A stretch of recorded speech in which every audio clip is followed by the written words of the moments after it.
Hello everyone, welcome to the 13th annual Fargo Marathon. My name is Jeff Kolpack. I am a sports writer for the Forum newspaper here in Fargo Moorhead.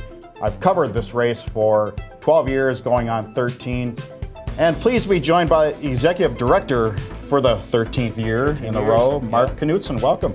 Great to be here, thank you. Well, and this is our annual look at the Fargo Marathon route. For the locals, you'll see a lot of familiarity in the route, and it's probably maybe a good mental thing, right? Go through it and see where you're going to attack the course. Yeah, absolutely. We're a couple of weeks out here. Training is really peaking right now, and a lot of these streets, like you said, look familiar to the locals. But people coming from out of town, hopefully this is something you'll really enjoy. It'll give you a good, I think, look at the topography too. It's fast and it's friendly. Very, very friendly, very fast. Yep. Well, let's hit it. Let's see. We start in the Fargo Dome as usual again, and for those who have started marathons when it's 5 degrees out or 30 degrees, we thank you. Yeah, no doubt. You never know around Fargo. Head out, and we head north first on the route. I think that's a good starting point in that if it's windy, you take that component out early. Yep, yeah, no doubt. This isn't any different than last year. We've got this kind of nice North Fargo loop that we do, and you're right, we get the north piece out and then head south, but this is great too from the standpoint that the residential component of North Fargo is so nice. You'll see here in a few minutes as we get into the tall trees and just some nice kind of windy roads and great, no hills yet, as you can tell. As we record this too, you can notice the trees haven't really budded yet. It'll be nice and green, and we'll notice that especially on A Street too, and some of these streets. Yep, you bet. Mile one, you want to get your pace right about now, right? Just get going, get your breathing going. Yep, you've kind of got, usually that first mile is always a little faster than you want it to be, and now it's time to settle down and really start focusing on a good pace. Here we're getting on the Edgewood Drive here, and again, getting into some nice residential. You're going north here, but there's a lot of protection from the trees and the houses, so it does help. Nice wide streets too, so in the early congestion, that shouldn't be a factor with everybody going out at a similar pace. Coach GP Perlerberg coming back? GP will be back for the 12th year. He didn't make it the first year, but 12 out of 13, so it's just amazing. And for those who haven't been to the marathon, you'll certainly notice him at the start of the race and at the finish of the race. The announcer, track coach, just a great friend of the marathon to have. Yeah, he is. He's a great guy. Going to be joined by Mike Riley this year. Mike Riley, voice of the Ironman triathlons. Yep. So nice touch. Mike will be back for, I think this is his third year he's been at Fargo. So still going north here on Evergreen Drive. Get nice little gentle curves, and you'll notice that I think as we go throughout this video that there's not a lot of straightaways up and down. Here's another gentle curve on Fairway Drive North by Edgewood Course. Yeah, and you're right. Not a lot of driving or running straight into the headwinds or anything here. Very gentle. And this is early in the morning too, mind you, so the winds shouldn't be a factor. At least shouldn't be too bad. Yeah, shouldn't be too bad.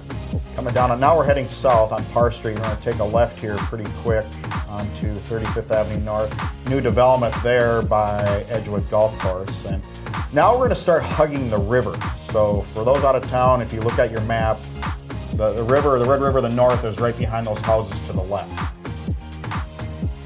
Peterson Parkway has always been a staple, hasn't it? Always a staple. Great part of the marathon course here. We're coming up on it here. Take a left into Peterson Parkway, and it's just the music on the course up here. The North Fargo residents really embrace this thing, and I think from their standpoint, they like it because they're done by 9 o'clock. Right. And back to normal life. So. Over 40 bands? Over 50. Over right 50 now. bands. Yeah. Just kind of become a staple, but it's great. So leave the headphones at home. No iPods needed. It's the one day of the year, I think, where the noise ordinance is, just so we say, overlooked. Yeah, nobody's ever really said much about it. So this is Lilac Lane, still on the north side of Fargo. Still hugging the river. Take a left here on Woodcrest. Well, like you said, when a couple of weeks when these trees bud out, it's going to be nice. Running through tunnels here. You get more gentle curves. I mean, that's really a theme. And runners who are veterans of marathons, if you've ever had those long 8-mile stretches, you'll appreciate this. Yep. Did you take this idea from other marathons when you look at courses? Because you're kind of a self-prescribed course geek. Course geek, yeah. You know, the one race that we've always tried to emulate, I would say, is Twin Cities Marathon. Yep. You know, very residential, a little bit of urban, some cool downtown effects as well. But yeah, this isn't Grandma's Marathon, trust me. Grandma's is a north to south, and it is north to south. Getting into some older parts of Fargo here on 3rd Street, mile 6 now. So again, getting your breathing going, coming up on your first 10K. How are you feeling? What's the mental state of mind? I always felt in my marathon days that I divided it into different 10Ks. Sure. First 10K, break it up. You got to break it up. Yep. Oh yeah, absolutely. Yep. Yeah, no, I think that's a great way to do it. I used to break it up into little 2-mile segments, each aid station for 2 miles, and then I'd put another 2-mile one. But no, you're right. Now we get into that bike path. New construction too, by the way, on this bike path. This is not your little narrow track here. No, this is great. I mean, what the city did here with this bike path is wonderful. Here I like it from a runner standpoint. You kind of get into a zone. You know, we probably won't have a lot of bands back here by design, because it's just time to calm down and pass that gentleman there. And again, there's the river on the left. It's called Trefoil Park coming up here. Under to the 12th Avenue Bridge Duck. A little aid station here with the music playing, and Mickelson Field. Jack Williams, yeah, Mickelson Fields to the right. Softball and baseball, again, the river to the left. Still, as you see, nice wide bike paths, almost a small road. Yeah, they did a great job with this. So now in the Oak Grove district, here's the really old part of Fargo. There's Fargo Oak Grove High School to your left. And we go through the park. You like going through this park? Yeah, you know, I've always liked Oak Grove Park. I just think it's one of those really neat, kind of historic parks for the community. And you get across the bridge. Little this will be bridge. repaired. Yeah, this will be brand new next year. Yeah. So enjoy the old while you have it. I guess. Last chance at the old bridge here. Now we're into Moorhead. For those out of town, we're into Moorhead. This will all be cleaned up. This is right as we film this, right when spring's getting going. But trust me, it'll be nice and wooded and green and cleaned up. Just spoke with Public Works Director at Moorhead, and he's got the asphalt plant ready. They're going to come out and fix this bike path, make sure there's no potholes or anything in it. So just a great guy to work with. So we're traveling south on the Moorhead side of the river in Minnesota, USA. Gentle hills, very gentle. I mean, we're talking super gentle here. Yeah, very easy, very nice. Yemkomst Center next to you here. We just went past that, American Crystal. Now we're going under the bridges that separate Fargo and Moorhead. Under the Main Avenue Bridge. Here's a little change from last year. We get up on the road. That bike path that we took last year, there was a pretty steep incline as they came up onto 6th Avenue, and it made it hard for the wheelers. It was really tough. I didn't like it. So we'll get them back on the road here, and it's a much easier climb. Do you get a lot of feedback on courses in the weeks after a marathon? Yeah, we get some good feedback. I think for the most part it's very positive, just because of the spectators and the fans we get out. The one thing that we could be nice that we didn't have as much concrete on the course, but I'd say it's, we're about 60% asphalt, 40% concrete. Concordia College, as we come in here, Concordia College, private school in Moorhead, a little aerial view. You'll be running there. If you can tell, there's a bell tower in the back, so you go around the bell tower. Correct? Do the loop around the bell tower. Concordia College, just been a staple of the marathon for years, and they embrace it really well. Come back. Now we're heading east, and we're heading toward Minnesota State Moorhead University. Yeah, it's Moorhead's got the colleges, and MSUM really, again, they embrace this thing. And runners will be heading into the courtyard of MSUM. Really, the courtyard's an area a lot of people don't see, even if you live in Moorhead, because you have all the buildings around. Yep. A couple of bands in here as well. Just a lot of excitement from the campus. Is the president running it? Ann I Blackhurst? believe she's running. I think she might be running the half. Come on, year, President. yeah. Let's move up to the full. And we'll be heading. You go around, then heading back out to the campus. Now we're heading west, and you'll be heading toward Fargo, downtown Fargo, to your right there. That's great footage, though. Good job. Yeah. So yeah, this will be kind of an out and back. There'll be runners head to head here on the right-hand side of each road. So. You don't have to stop for lights. Our camera guy does, though. Our friends at Moorhead PD and Minnesota State Patrol will be keeping that intersection clean. As long as you mention that, describe the cooperation you get from the local law enforcement. I tell you, it's just amazing. Whether it's Fargo or Moorhead, they're so on top of this thing.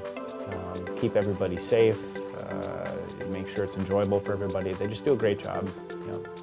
This is Woodlawn Park, a park right by the Red River toward Main Avenue as we're heading, I believe.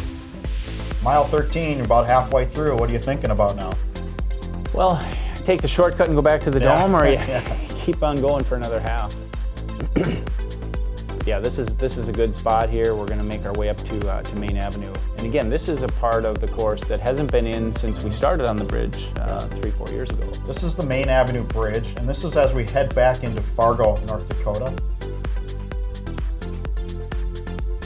You are now in North Dakota soil.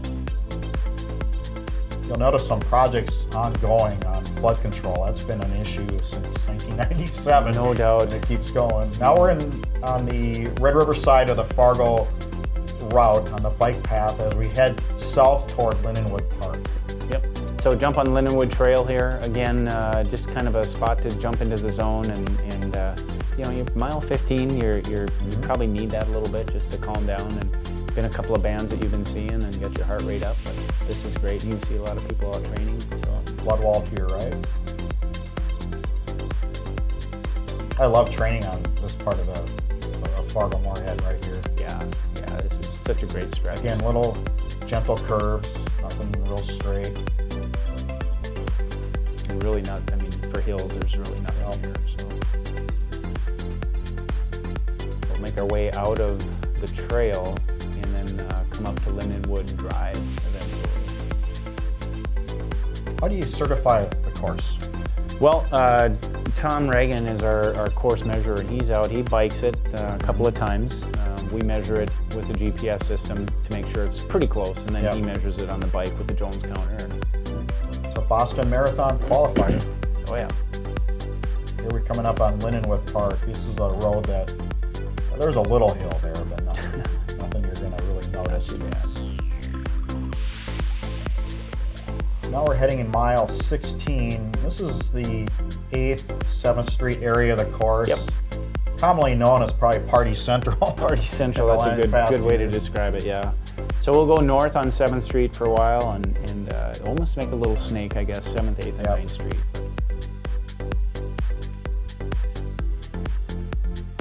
Across 13th Avenue, still going north here. This is old Fargo. This is old style Fargo. Those trees have been there for a long time. Yeah. About right here is where you'll merge into the half marathoners. Okay. So they'll be coming across Island Park here from the right. Marathon will stay on the right-hand side of the road. You'll have half marathoners on the left-hand side from here on in. So. Sammy Mullican won the marathon last year. Kenyans have won the last 3. They have. Yeah. David Tui and Sammy Peter Kemboy before him. Sammy was close to coming back this year, and then he had a last-minute injury about 2 weeks ago. Going to keep him out. But Semahar will be back. Defending women's champ. Boy, did she torch that course last year. Record-breaking performance. In her first marathon, yeah, too, first by the one. way. Yeah. No, I'm excited to have her come back, and a hometown girl. Yep. So. Fargo South graduate, 2:37.27 she ran in her first marathon. Where does that qualify as far as standards? Way up there. Yeah, it's getting there. Yeah. She's Olympic qualifying right there. So here we are, 8th Street. I can't use the word staple enough here, but 8th and 9th Street just keep. They come out every year. They love it. Yep. And really, at mile 19, it's a nice time to have a lot of people when maybe you're starting to feel it a little bit. Yep. And there's going to be no shortage of people and for motivational factors telling you stuff. Yep, that's right. How many aid stations along the way? 14 aid stations, yeah. Is that about average for a marathon? More? Yeah, we try to get one every couple of miles, and then the last 6 miles, you've got one pretty much every mile. Still sneaking around South Fargo here. and then back to 9th Street. So again, those trees are just amazing. Yep. Great housing.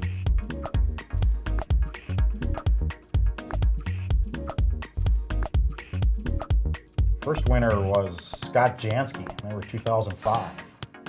2:31.12. Course record is Chris Erickson. Correct? Chris, yep. 2:19 and change. Chris from St. Paul at the time. 9th Street, still going along Old Town Fargo here. Now we're heading north.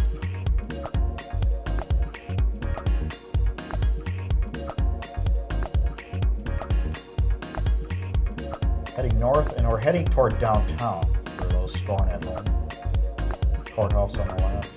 So you're taking a left here, correct? And then heading under the railroad bridge. Yep, kind of make that last of the residential here, and we'll get into the downtown. Why do you like downtown at mile 21, 22? Gosh, you talked about a little bit earlier about the motivation factor. Yep. If there's a place to come and watch this race, it's Broadway. There should be excitement out there. There's a couple of live bands that are going to be right on Broadway. Get the people down there and really get those people through the wall, if you will. There's home base. There's our Forum home base right there. Now we're heading north on Broadway. Iconic Fargo Theater coming up to your left, right there. This is where Game Day for you football fans was filmed, right there. Quick right, and then we're making our way out of the downtown. You don't get a lot of time in there, but what you do, it's quality. Heading toward the river here. Don't hit the wall. There's the wall. That's all the wall you'll need right there. And don't go through that wall. Right. Mile 22. Heading back toward the Fargo Dome as we make a little jog east, now heading north. Up on Oak. And Oak Street is a great street too. There's a couple of aid stations, a lot of live music happening here. So this is, you'll appreciate it at mile 23. You'll be glad that the support is out there. Numbers are well in hand again? Yeah, numbers look really good right now, and boy, the last couple of weeks here, we'll just hammer it home. 21,000 in 2015. Last year, 22,000. That's for all events now. All of it, yep. And again, here you'll have half marathoners on the left side, full marathoners on the right. Road will be coned, signs kind of dictating which wide side. Streets. Very wide. Relatively new too, new asphalt. Yeah, this smooth. 3rd Street here, they'd done a nice job of resurfacing this. So. Mile 24, you can smell the finish line now. 17th Avenue North. We're heading toward North Dakota State University, where see that the dome, Fargo Dome. Yeah, dome there off it to is. your right, coming up. We haven't had a duel to the finish really in a while. Yeah, it has been a while. We haven't. Usually the winner has been well in hand. A lot of times you'll see the half marathon. We tend to have more of a competitive finish. The basketball arena on the left. Now we usually take a right here, but our camera guy didn't want to go down the one way, so you'll figure it out. Make sure you go right on University. Yeah, right on University. Head back into the dome. So basically picks it up right here. To the home stretch. There's the look of the last mile. There'll be a lot of fans indoors who are watching this on the big screen for the winner and all the runners. The brand new big screens at the dome. That'll be fun to see this year. Very digital. One downhill finish. It's a nice finish, and that'll be open, of course. Yeah, we'll make sure it's open. Another great route. Yeah, well, thank you. No, we're excited about it, and we're looking forward to bringing thousands of people to our community and show it off. And we're looking forward to you being in our community, whether you're here or coming from out of town. It's the 13th Annual Fargo Marathon. Thanks for watching. Thank you.